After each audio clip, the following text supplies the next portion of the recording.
Today, we're going to talk about the oldest fully restored sternwheeler of its kind in the world, the SS Moyie, located in Kaslo, British Columbia. Welcome back to Tracks, Trails, and Forgotten Tales, where we talk about lost places, hidden trails, and real stories. We're your hosts. I'm Dan. And I'm Carm. And like Dan said, we are taking you to Kaslo, BC, and the SS Moyie, which we had the pleasure of visiting earlier this year. The SS Moyie has such an amazing history. The SS Moyie was built in 1898 by the Canadian Pacific Railway, and it was built because of the new Crow's Nest rail line that ran in the Kootenays between that and Alberta. Now, it was called the Crow Boat.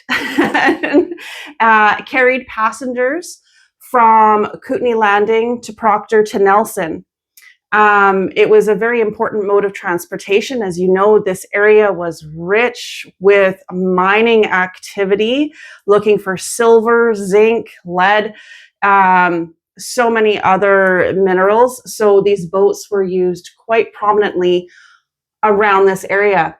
The SS Moyie took her maiden voyage on October 22nd, 1898. And she was the Crow Boat from 1898 to 1906. Now, back then, the passenger trains on this portion of the CP rail line, the Crow's Nest, did not have dining cars. So when they built the SS Moyie, they built a very large dining saloon, very elaborate, set in Victorian style, very elegant. And that was a big thing for the SS Moyie. Mm-hmm. Now, like I said, she ran from 1898 to 1906 for CP Rail, but then she was retired from CP Rail when the SS Kootenay took over. Now, the SS Kootenay was newer, a larger sternwheeler at that time. So from 1906 to 1957, that's when the SS Moyie, she started the other part of her very long career on Kootenay Lake, delivering freight, carrying passengers. She used to fill in for the larger sternwheelers if they were being repaired or serviced. But one of the biggest things about the SS Moyie, she was a favorite vessel for excursions along Kootenay Lake, carrying sometimes up to 200 passengers. Amazing. Really is. She took her final voyage in 1957, where she was docked at Proctor, BC, which was just across the lake, kind of across the lake from Kaslo. So SS Moyie, she ran for a total of 59 years. And she was the last running sternwheeler in BC. Yeah, very, very cool. I mean, you think of 1959 in terms of boats and stuff like that, it doesn't seem that long ago. Really? Not really. And before that, the ship that was retired before that was the SS Minto. The SS Minto ran on Arrow Lakes, and SS Minto retired in 1954. Yeah. She was a sister ship of the SS Moyie. So, and then what's interesting is the city of Kaslo bought the SS Moyie for $1. $1. Can you imagine buying a ship for $1? It was really unfortunate, though, because while she was docked at Proctor in 1957, she was vandalized. And, you know, I guess going back, one of the reasons why they docked the SS Moyie at Proctor is she did need some repairs and upgrades. But at that time, the highways had been vastly improved. And so it was more vehicle traffic going up and down the lake, and these boats weren't needed anymore. So the decision was made to not repair the SS Moyie, docked at Proctor, and they wanted her to be like a designated historical site. So it wasn't just Kaslo that wanted the SS Moyie. Nelson, the city of Nelson, actually wanted the SS Moyie too to turn into, I believe it was a restaurant and lounge. However, there were people in Kaslo that had heard about this, and now she needed a lot of repairs. And of course, after being vandalized, it's a lot of work to do a restoration and hundreds of thousands of dollars. So a group of people got together, started raising money, fundraisers, donating in order to do this. And that's how the city of Kaslo was able to buy her for $1. So in 1958, the SS Moyie, she was moved to her new and final home on the shores of Kootenay Lake in Kaslo, BC. So in 1958, the SS Moyie was also designated a National Historic Site of Canada, which is really exciting. And they did, when we went there, they did such a beautiful job of restoring this ship.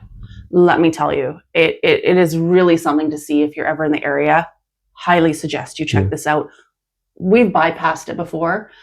And many times. We've driven through Kaslo, such a cute town. I love Kaslo. And so much history in that area. But this time we did just to go to see the SS Moyie. And we spent a good amount of time there. Only $10 per person, per adult, to get in.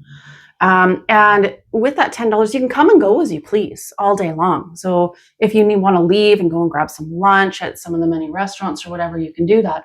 And then go back in. There's picnic grounds and everything. But it's pretty amazing, like just the restoration. And when you first walk in, there's the cargo deck, the main passenger deck, and then the pilot house at the top.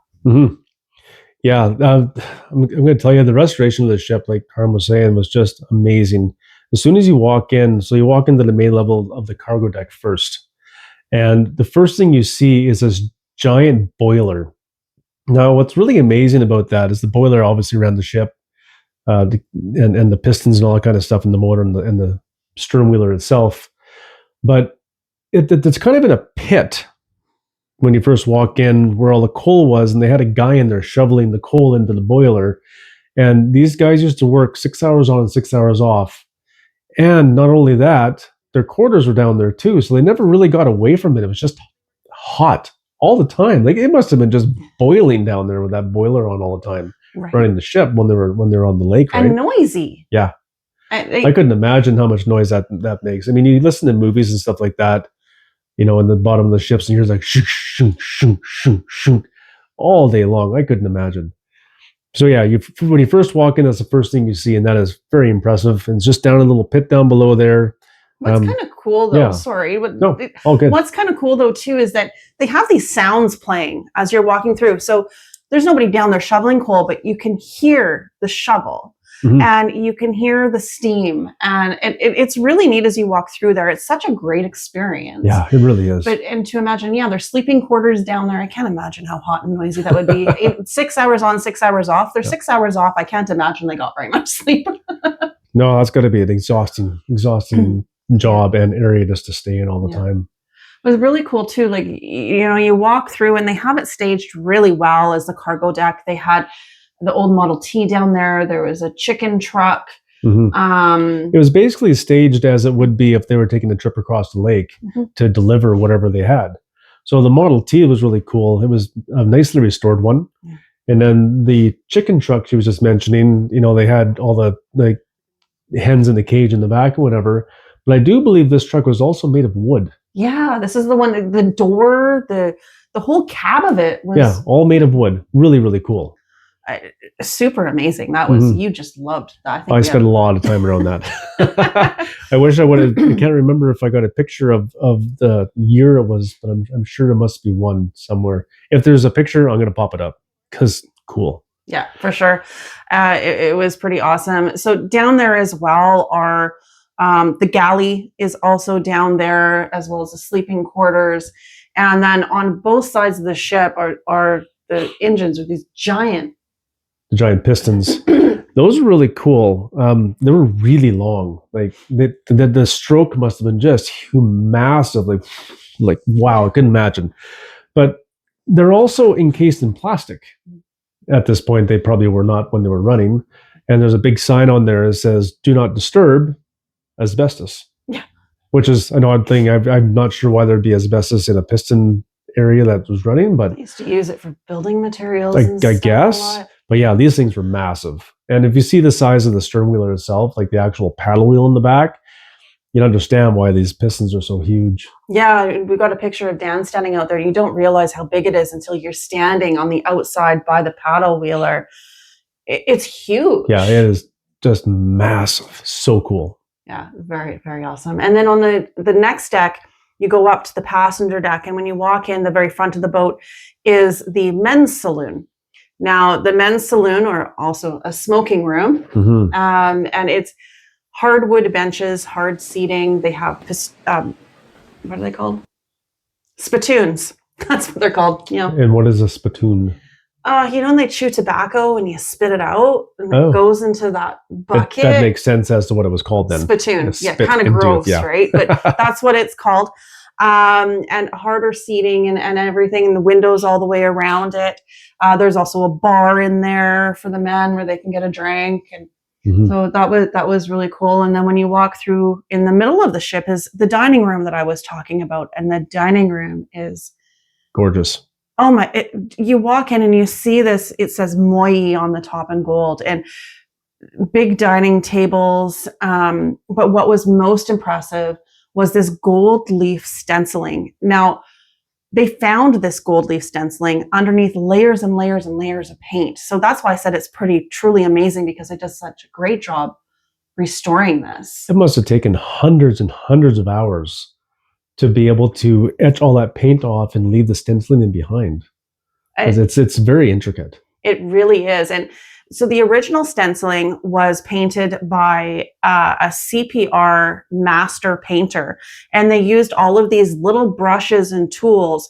And it was the gold leaf and linseed oil that they used to do the gold stenciling. And what's kind of really cool is that it was donated to the museum, to the SS Moyie. All of these tools, they have a display there. Yeah, wild. Which was super well, but the dining room just gorgeous. And then at the back end of the boat is the ladies' saloon. Now, the ladies' saloon, much nicer than the men's smoking room and smoking saloon.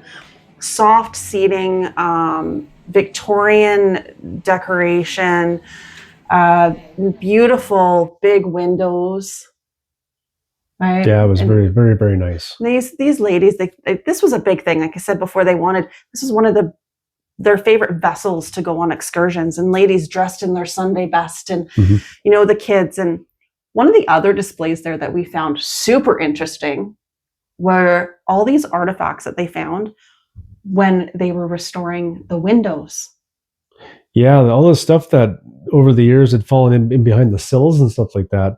And there's some really, really cool stuff in there. There's like magazines from the 1920s, 1930s. There is harmonicas and kids' toys, old packages of like player cigarettes and stuff, and just so many. Yeah, there's so many little odd things. There was a calendar from 1940. Yeah, that was cool. In the window. So they found so many cool things, and they have all this stuff on display. Old candy wrappers, and so people that are traveling on the SS Moyie and don't want to deal with their garbage, or they just plug it into the windowsill. But yeah, I think it was that was awesome. Cool. Yeah, seeing all the old stuff, like the old pieces of the history there, was amazing. But Dan's favorite part of this trip. Oh yeah. Okay, so the pilothouse. Pilot house. So this is the best part of the whole trip for me. Was the pilothouse. Yeah. And the only reason why, well, not the only reason. One, you get to go up the top there, and they got the big windows and stuff, like you're the pilot, and they got the big ship's wheel in there, like, Captain Jack Sparrow. Oh, so cool. He actually did that when he was up there. But the most amazing part is the whistle. The whistle is still active. You can actually pull the handle down and toot that horn. And I'm going to tell you, just like that movie, The Polar Express, when the kid's on the train and he's like, I've wanted to do this my whole life. Whoop, whoop. I did that. He totally did that. I had to record it a couple of times. It's so cool. And it's so loud and I have wanted to do it my whole life. It was so cool. Now, whoop, whoop. And he won't do it multiple times, but there's a big sign up there, 2 short blows. And they want you to pay a $5 donation because it goes into restoring the boat and helping keep the boat in really good shape. And of course, I did it twice, so I had to pay $10, but that's okay. Worth every dollar. Yeah, he's had a great time. What's interesting about this whistle, though, is when the ship was vandalized in Proctor in 1957, the whistle was stolen. And then all of a sudden, and I don't know the whole story, there's a whole story about how later on this man, I don't remember his name, donated it back to the SS Moyie Heritage Society. And there was a couple of stories about how he found it. One was that he was given it or found it somewhere. The other one was that he stole it back from the person that stole it. Anyways, or he stole it and kept it, or he was felt bad about it. Who knows? We don't know. But what's amazing is that years later, the whistle was returned to the boat. Now, it wasn't in working order. There was a bunch of people that were involved in making sure that they got it up and running and working again. But how cool is that? What are the chances of finding the original whistle from the SS Moyie that was stolen when the ship was vandalized? Yeah, it was pretty cool. It's pretty awesome. Yeah, it's such an amazing place. Like, Dan's like a kid in a candy store up there with the whistle, but very, very awesome. And the rest of the park too, there's more than just the SS Moyie. That's the main attraction. It's built as a museum. But they do have other stuff on the property too. They have the old miner's cabin that's up there. Of course, this area is just rich with mining history and stories. Absolutely. We love this area. There's also... I think they had the stern of the SS Kuskenuk or another ship there. I can't remember which one it was, but they did have this. I'm not sure it was a stern. I think it was actually a piece like a ladies. Oh, it was a ladies' lounge. Yeah. I can't remember what ship it was. I'll look it up. But they had more displays in there, and they had old photos and history of the Sternwheelers that ran along Kootenay Lake and Kootenay River. Really, really interesting. And then they also had a train display. That was pretty cool too. They actually go down in below into a. Do they have a piece of train there? I can't remember. There was a car there that you could go into. Yeah. And then a bunch of history stuff in there about the Kettle Valley Railway and the actually multiple railways because a lot of them came in that area. There was 2 in particular, that the CP Rail and was it the KNS? Great Northern. Was it Great Northern? I think it was Great Northern. I could be wrong. There's so many. There were so many back then. Holy smokes! So correct me if I'm wrong. That's totally fine. But I know it was CP Rail. But challenging because you have to imagine all of these mining things in these towns just popping up all over the place. And they needed supply. Populations were starting to boom. But it's such an amazing place right on the lake. There's a beach next door. Kaslo's awesome. I do encourage you to go and visit if you're in that area. Yeah, we've passed by it so many times over the years, and we've like, next time. But I'm going to tell you, take the time, just go and look at it. It is worth the hour or 2 hours. We actually could have spent more time there, but we had to be elsewhere because you can walk on the outside of the boat too, and it's just really cool. Take the time, go in, pay the $10, do the tour. Amazing. And don't forget to sign the guest book. I know we've said always this over and over again. Guest book. Always sign the guest book because this is how they get funding and grants, is how many people come through. So a very cool place. Yeah. Definitely go back. Thank you so much for joining us today. We really hope you enjoy the story and we look forward to you tuning in next time. Like the SS Moyie herself, some stories never sink.